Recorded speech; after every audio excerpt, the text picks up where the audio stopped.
The Gratitude Podcast, episode 75. But it wasn't until I started to understand what Brother David Steiner-Rast says, that it isn't happiness that makes you grateful, it's gratefulness that makes you happy. It wasn't until I started to understand that this was a practice not actually necessarily linked to what is good in your life, not actually necessarily linked to what is beautiful or picturesque or convenient, that it is a practice of self-discipline that really doesn't even need things to be going well.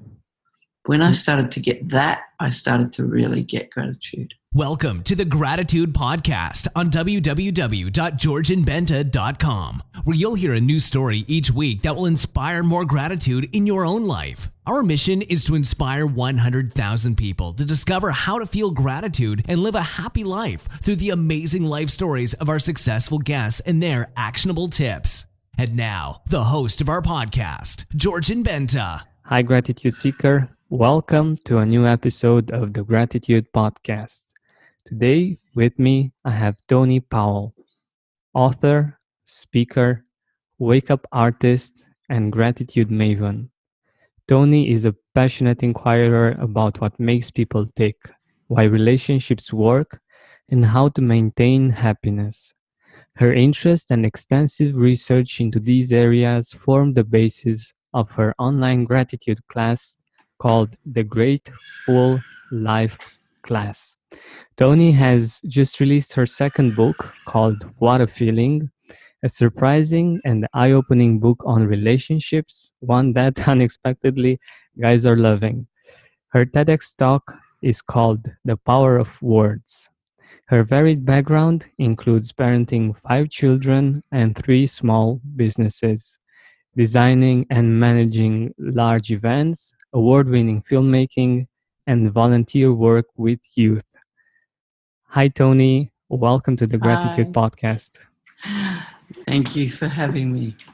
What it doesn't say here, and what I wasn't able to say in the intro, is that you have a great sense of humor. And I believe it's very important for us to have this in order to face life challenges with a smile on our face somehow, right? I think you're absolutely right. Goodness, if you don't laugh, you're going to cry. Exactly. There are either tears of joy and of laughter or tears of sorrow. So the first ones are better. All right. So what I firstly wanted to ask you is, what does gratitude mean for you personally? I'm probably an extraordinarily ungrateful person in my natural state. I'm definitely not your optimist. I am someone who goes through life tending to look for what disaster will come next. And so to have found this really simple way to alter how I experience life, I think it's incredibly precious and exciting. I love the practice of gratitude. I tell everybody I can about it. Definitely, I can totally relate, and our listeners know by now that this is how I actually begin the intro episode, that my name is Georgian and I'm not a grateful person. And, I didn't know that. Yeah, and that's exactly who this podcast is for. So I believe that there are people that are naturally optimistic and grateful, and it's very easy for them to do it. And for other people, we need inspiration. We need for people to help us one way or another, or to help ourselves to get back to gratitude. So, yeah. I feel sorry for the people who are naturally optimistic and grateful, because they're never going to know how wonderful gratitude is. Yeah, because they just live there in that place and they don't experience the dark as much. So they don't really know how lucky it is to be in the light. Exactly. And yeah, we have a wider range of emotions, and we certainly appreciate when when we can be grateful and when we have reasons to be grateful, we definitely appreciate it much more, most probably.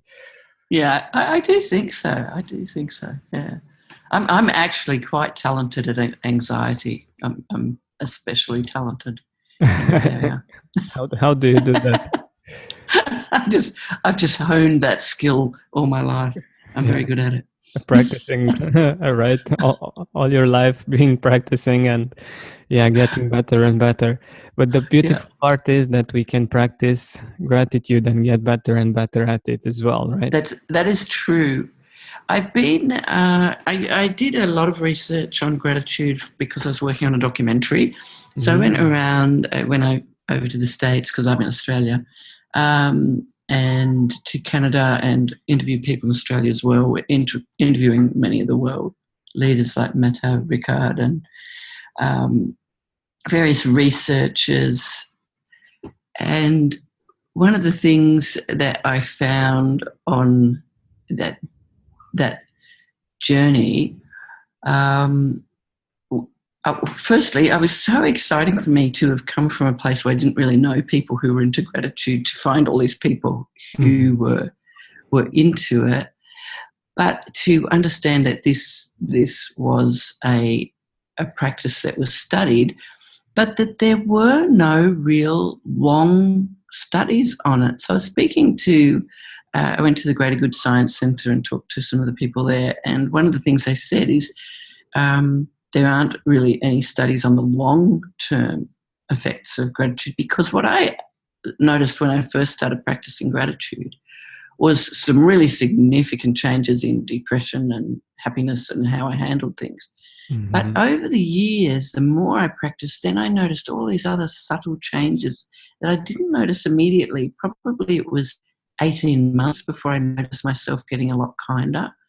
It was probably 2.5 years before I noticed myself really loving me, looking at my image in a mirror and not seeing someone who didn't come up to scratch, seeing someone who was beautiful.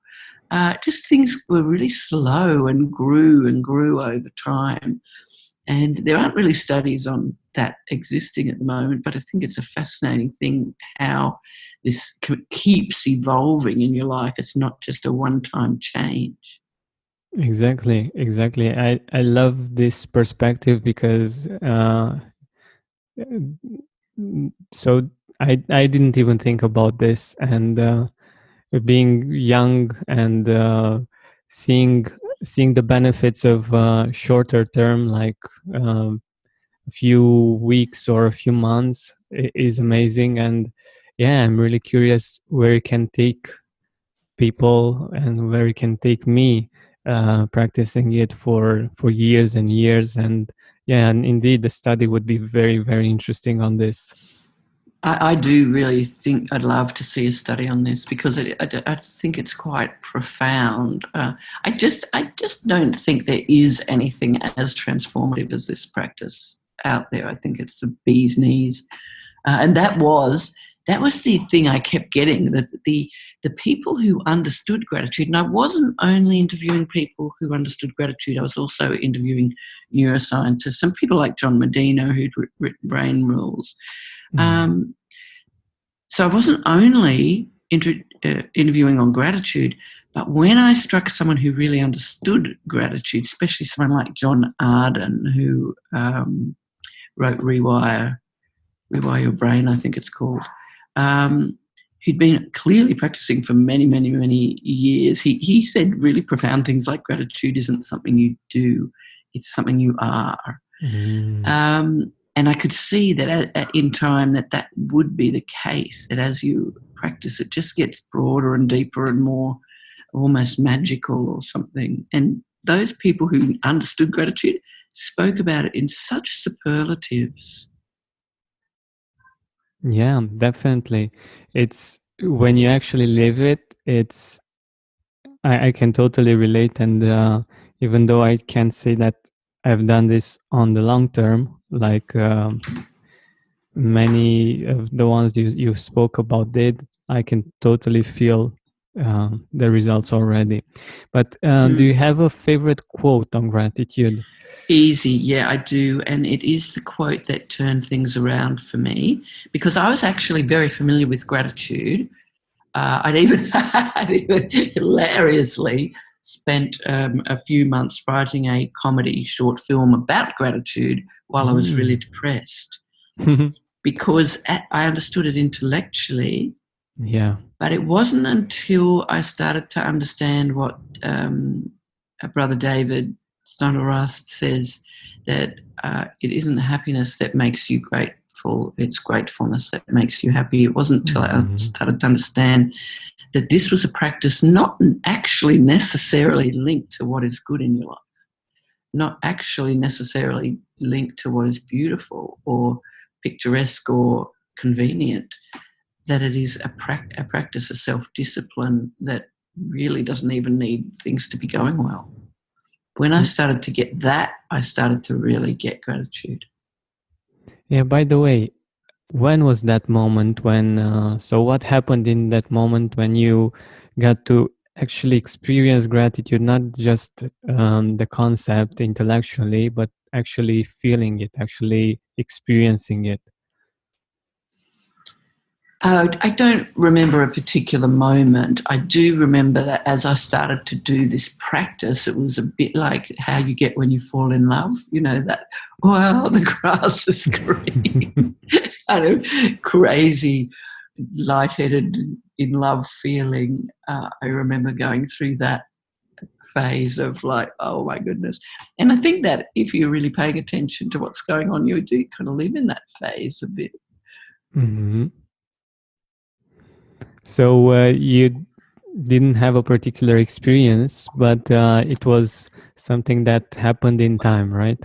Well, I didn't have a particular, like, one moment. I went to a course so I understood about gratitude, and then I went to a course on neuroscience. When I put the two together, that's when things started to change. When I stopped, because I was depressed, I was trying to look for things to make me grateful. Mm-hmm. What was good in my life, I'd be looking around, but because you're depressed, you can't find anything good. Yeah. You don't really see what's going on. When I started to just decide to be grateful and pay attention to anything at all that I could enjoy, even if it was just a colour, and only for a minute, that's when I started to experience big change, and it was very rapid change. Yeah, it's wonderful. What I've experienced myself and what I think is interesting is, and why I think a gratitude list or journal works so well, is because when we get depressed or when we get stressed out, we are stacking negatives one way or another. Yeah. And when we do a gratitude list or writing the gratitude journal, we're doing the exact reverse. We are stacking the positives, and we're getting into that habit of stacking the positives. And it is not that the negatives don't exist, but the fact that we give more focus to the positives make us happy and grateful and joyful. And it's the same situation with the negatives, right? Because when we only see the negatives, we're not objective, we're not taking into consideration the whole picture, we're just taking into account those negatives and we're stacking them up. Well, I think what happens is that your brain responds very obediently to what you tell it to look for, and you've trained it by focusing on the negative. And so that's why I think it appears to be so magical when you start doing something like gratitude, is that because you're teaching your brain to scan the world for different information, then all these things appear. They've actually always been there, but they appear to appear, and it appears like suddenly life is getting wonderful, but actually it's been wonderful. You just haven't noticed it. Exactly. That's fascinating how we actually create our experience from the inside out somehow. Yeah, we just create the world ourselves. It's a wonderful thing. So what I also wanted to talk with you about is what do you do when it's hard to be grateful? Because life isn't always easy, and it's not always easy to see the things that make us grateful. And sometimes we we find it hard to be grateful. What do you do then? Well, it depends really. You know, sometimes if somebody's hurt me or I'm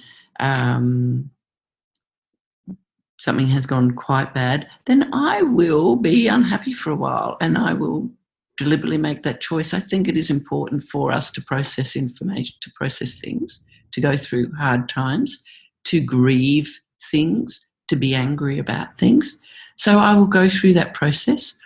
On occasion, I have thought, you know, I just feel like a little bit of self-indulgent depression for a while, and I'll go spend a little bit of my time really feeling sorry for myself. But I know I've got, like previously when I was very depressed and suicidal, I thought I was stuck in something I couldn't control.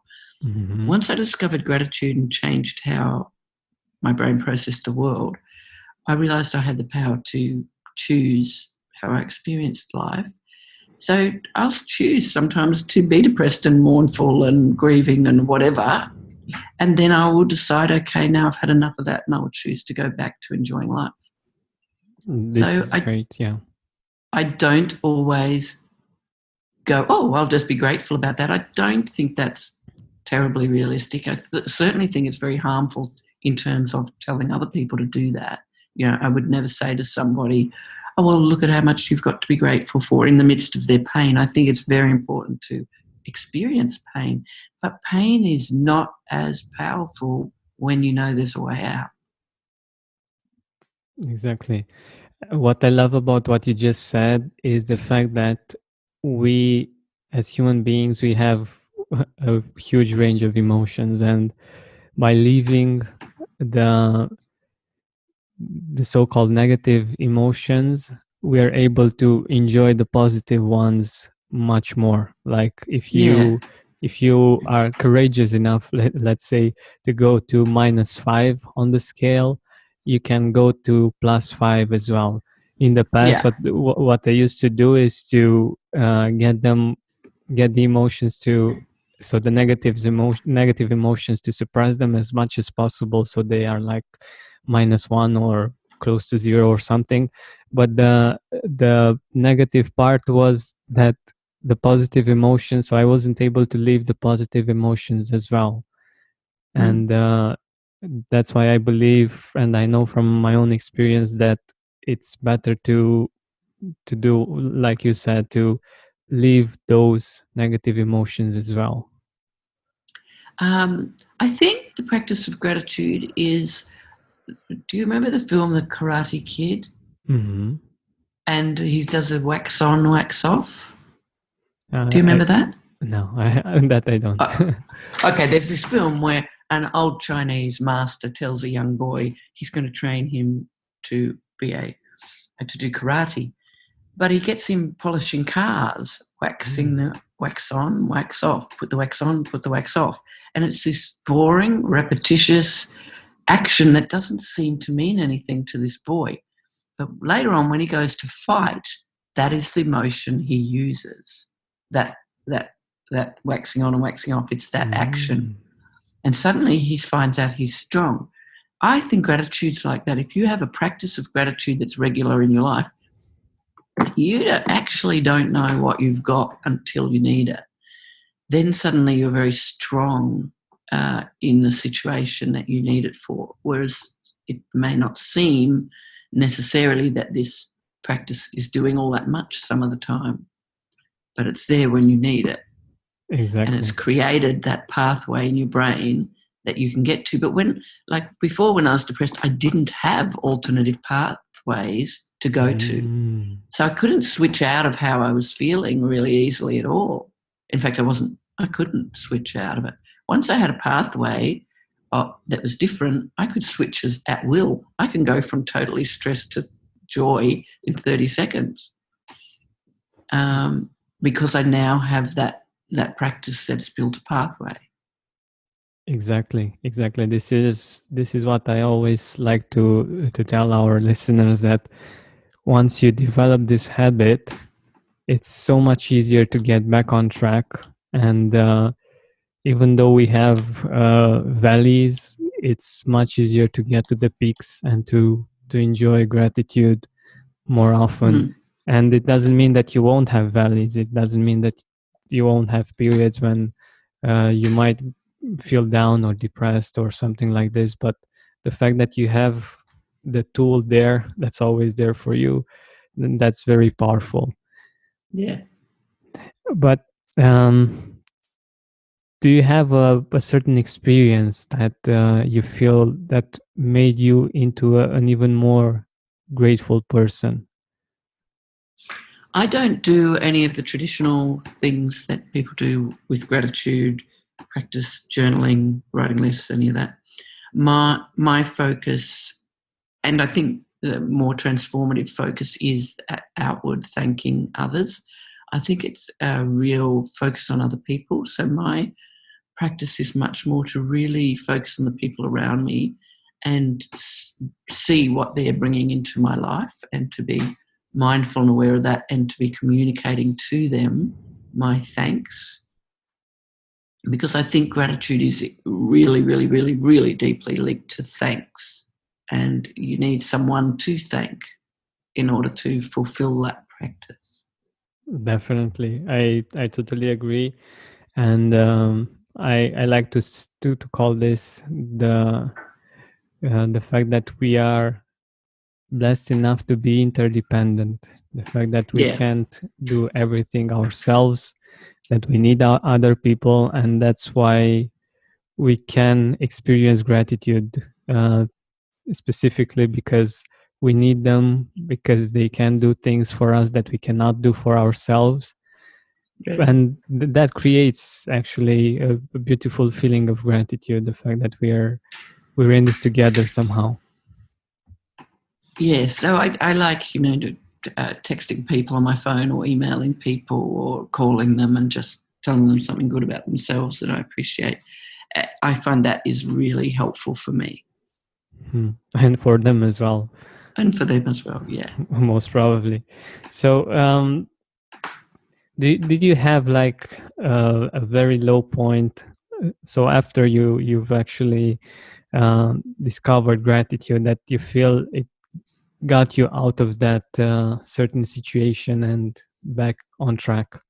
Oh, absolutely. That's how I got into gratitude. Is I was looking for a alternative to antidepressants because I was suicidal. So Mm. I was um, I was researching ways to get out of the situation I was in. We'd just lost a lot of things, including our business. Suffered a public humiliation. All sorts of things had gone wrong very quickly on top of one another, linked to Mhm. one another, and we kind of lost everything in a very quick period of time. And I just couldn't get back up after that for a long time. And it was gratitude that definitely got me out of that. Wow, this is powerful, and I think it's so important that we usually look on the outside when it comes to these kinds of situations, and the fact that we have this power with us all the time whenever we need it. I think this is quite a blessing. It's actually priceless. It is, and it's free. It's Y- amazing. yeah, exactly. Exactly. It's incredible, really. So, if you could go back in time, like 10 years ago or 20 years ago, what would you tell your younger self about gratitude? Oh my God, so many things. Um,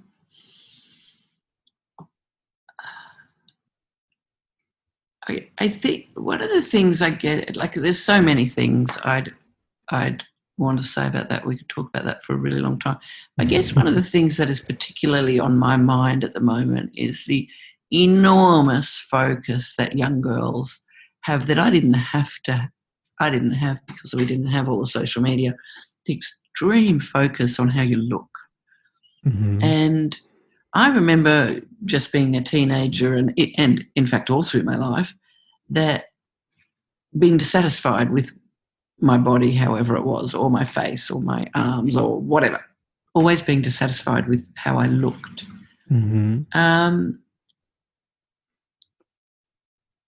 Now it must be 100 times worse for these young girls, and that I find heartbreaking that these girls have got such an enormous amount of pressure to look a certain way and to, have their photos on Facebook. I mean, apparently in the UK, the girls are taking, 5 hours of photos a day or something. It's just crazy. So we've got this incredible focus on ourselves. I really just want to say to all these young girls, you are beautiful. Today, you are as beautiful as you will ever be. Enjoy it today, because it's downhill. It's a downhill thing. And even how I look today, in 5 years, I wish I looked like I did today. So the time that I spend being dissatisfied with how I look today is such a waste, because at another point in time, it will be how I wish I looked.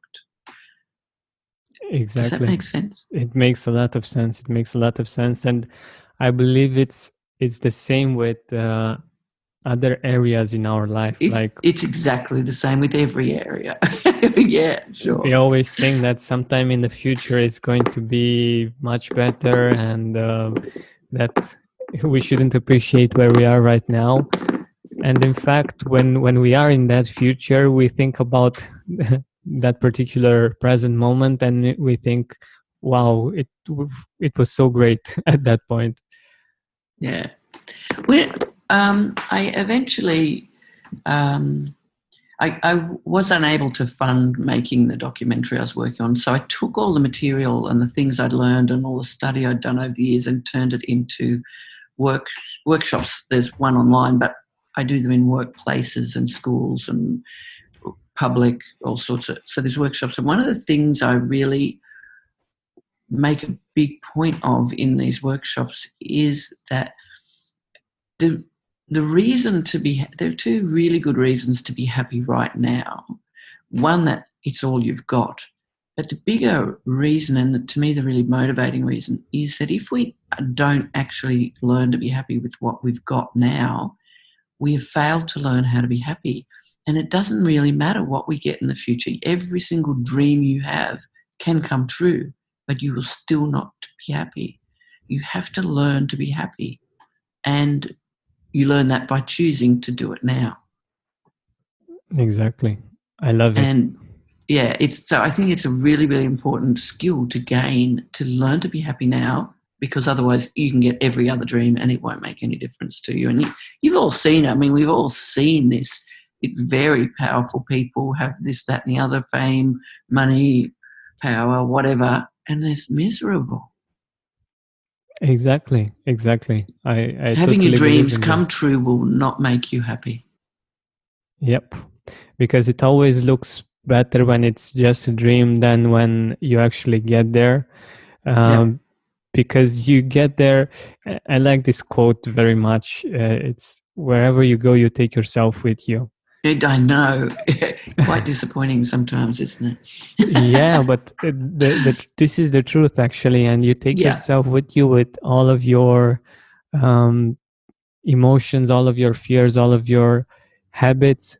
Because what I believe most people don't know is that beyond just the physical habits, the things that we do on the outside, like the fact that we wake up and we brush our teeth, or we drink coffee in the morning, or different kinds of habits like this, we have emotional habits as well. And it takes some amount of consciously choosing positive habits, positive emotional habits like gratitude, to actually become grateful consistently and to be happy. And because usually we're not taught this, to live certain emotions, and we usually learn them from our parents, which they weren't taught as well. So how should they know? Yeah.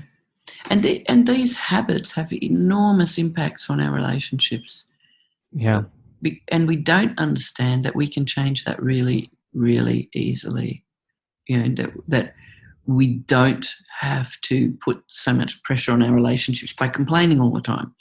We don't have to put such, people just say, well, I can't help it. He makes me feel like that. Well, actually, he doesn't make you feel like that. You make you feel like that.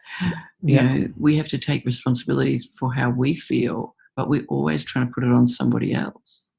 Yeah, and the beautiful part about responsibility is that if you break it down, it's responsibility, the ability to respond. When you take back the responsibility, you get back the power to do something about it. If you don't get the responsibility, he will be just the victim of the current situation, and it just doesn't it's not very helpful. Have you seen Viktor Frankl's quote about that? I don't know. I've read his book, but I don't know. He has this amazing quote in Man's Search for Meaning that, and I'm paraphrasing because I can't remember the exact quote, about how we really only have control over one thing. There is nothing else we have control over, and that's our response in any given situation. Exactly. That there is no other control. And most people don't know they have that control. They just feel like, well, I couldn't help it. I reacted like that. I had no choice. But we have this choice. And gratitude, I think, teaches us to see that choice.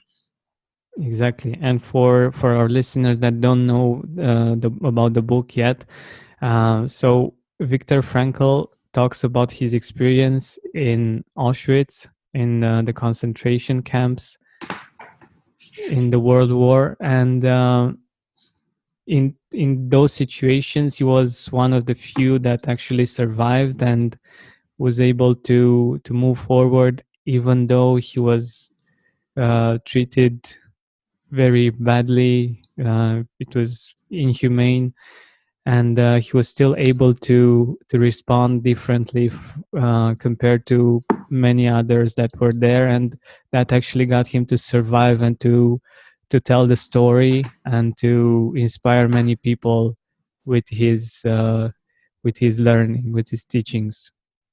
What I really love about his story is that he was a psychiatrist who already had an interest in what gave life meaning. That's what he was already researching. And then he gets put in Auschwitz and gets a study research center given to him, basically, and gets to study close up what gives life meaning. It's incredible. Wow, I didn't think about this, about the book this way, yeah. And that book's been one of the best-selling books ever of all time. It's a profound book. Yeah, definitely. So we totally recommend it if you haven't read it already. But let's talk a little bit about your book. So what a feeling. Yes. Look, I have written a book based on 40 years of research into relationships. And of course it has to do with gratitude. But I was 19 when I married a guy I didn't love. And part of that story is in there but when I decided to marry him, I decided to try and make it work. So I started researching marriage and what makes it work. So I spent maybe 15 years researching relationships. And at the end of 15 years, we had a very, very happy marriage. We just celebrated 40 years on Sunday. Wow, congratulations. Thank you. Still a very, very happy marriage. We spend most of our time together. We work together and we just adore each other. That's awesome. For the last probably 10 years, I've been really, really interested in what goes wrong. Why, in general relationships, not just marriage, but in the general principles of why we end up on two sides. Why do good friends, why do good families, why do good marriages end up broken and end up on two different sides and end up pointing the finger and blaming each other, and each one feels they're right? And I wanted to understand the mechanism of what's going on there, and also how to heal from disasters in relationships, because I think in the long run, if we look back over our lives, the things that are actually really painful are the relationship things. Yeah. And that pain often just hangs on and cripples us. And I didn't want for that to happen to me in two really horrible situations. So I wanted to work my way through them, because people tell you let go, forgive, all this, but boy, that is hard sometimes to do, and you end up going back and having to forgive them 4,800 times. So I wanted to really explore this, and so I did over a number of years really explore this, and this book is all the things I came up with. It's a really eye-opening book, and what I really love about it, though, is that guys love this book, and I think maybe the reason they like it, because I didn't know guys would particularly love it, but I mean, girls love it too, but I think maybe why, because I was trying to analyse it, maybe why is because there's nothing about gender in it. The book has nothing to do with men and women. There's no gender stuff. There's no kind of men behave like this and women behave like that stuff. It's very story-based. It's very vulnerable. Like I'm not coming as a teacher with answers. I'm coming as a friend. Let's go explore this. And so it's not a threatening top-down book, which I think many relationships books are, that make you feel like you've got to behave like this and you've got to get to here. Yeah. This is more an exploration of why people do what they do and how to understand yourself better and why you're responding why you are, and to be more tolerant of why they're responding because you get why they're responding that way. And I think it leads people to a much less judgmental place. That's beautiful. That's beautiful. It's interesting that you mentioned the fact that relationships are what hurt us the most. But the interesting thing is that relationships and other people are our best reasons why we are grateful. And I find this very they interesting. they are what makes life worth living. And I think a lot of the pain we have in relationships comes merely out of not understanding how we work. And that when we understand how we work, there's so much less pain because we're not wrecking those relationships with our insistence that we're right or our judgments or our harshness toward one another, because we do tend to love being a little bit judgmental. Yeah. So where can our audience find your book? Where can we see your Well, the Kindle work? just got put on Kindle today. Pretty exciting. Awesome. Which is a nice little coincidence. So it's on Amazon. It's on Kindle. It's on my website for Australian listeners. And my website's ToniPowell.me, and that's ToniPowell.me, M-E. So that's there. And I also have some other cool gratitude stuff. When I first was trying to come out of depression, what I wished for was someone to come along every day and tell me what to think, because I was so unfamiliar with thinking good things. And I eventually wrote a program that I call the Gratitude Adventure, which is 90 days of emails every few days with all this stuff, so you don't have to think about what to think. It'll do your thinking for you to kind of help you reprogram your brain if you're in a place where you need that help. So, yeah, that's there. There's, quite a few things I have there. All right. So thank you so much for your time, for being here with us on the Gratitude Podcast. Do you have a closing thought that you want to share with our listeners? A closing thought. That I was talking to I was being interviewed this morning on a radio station, and the interviewer said something like, what do you think has got you to this place? And I said, well, I came here through pain. And she said, she's been interviewing women who've achieved extraordinary things as part of a series. And she said, every single woman I've interviewed has said something similar, that it's pain. And I think that this is such an important thing we overlook, that when life doesn't go well, when there is pain, when there is tragedy and heartbreak and grieving, this is generally the best place for growth. This is generally the real gift in life. And we so push pain away when really this is the place where generally the really good stuff happens. And I think we do well to not be so fearful of pain and maybe welcome it more frequently. Wonderful. Wonderful. Thank you so much for being here with us. And thank you so much for having me. It's been lovely to talk to you. Now I want to ask you all the same questions. Of course. So maybe next time we'll change seats. Yeah. I think we'll do another one, and I'm going to ask you all the questions. Awesome. I've got lots I want to ask you.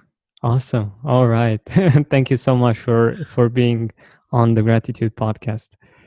Okay. Thank you. Thank you for listening to our weekly podcast. Help us reach our goal of inspiring 100,000 people by sharing this podcast with your loved ones, with your Facebook friends. And if you loved this episode, please write a review on iTunes.